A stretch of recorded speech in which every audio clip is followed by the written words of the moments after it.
Sapphire का embroidered खूबसूरत की हैवी एम्ब्रॉयडर्ड शिपे से प्योर शिफॉन का इसके साथ एम्ब्रॉयडर्ड दुपट्टा है। ये इसका राइट साइड का पैनल है, इस तरह से ऊपर तक पैनल है। ये सेंटर पैनल है इसका, बड़ा खूबसूरत सा। ये ऊपर तक इसकी नकलाई मिल जाएगी। ये लेफ्ट साइड का पैनल है, इस तरह से इसको काफ़ी हैवी एम्ब्रॉयडर्ड इस तरह से। ये इसका दामन तैयार होगा और ये इसके स्लीव्स का बॉर्डर है खूबसूरत। इसका ये सबसे ज़्यादा इसका ये बॉर्डर है स्लीव्स के लिए। और ये इसके साथ प्योर शिफॉन का इसका एम्ब्रॉयडर्ड दुपट्टा, इसकी प्योर का आइडिया आपको यहाँ से हो जाएगी।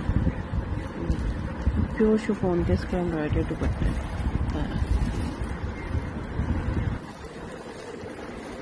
सारा बड़ा खूबसूरत इसका सारा इस तरह से एम्ब्रॉयडर्ड दुपट्टा आएगा। और ये साथ इसका ट्राउज़र चमके से बड़ा खूबसूरत है एम्ब्रॉयडर्ड।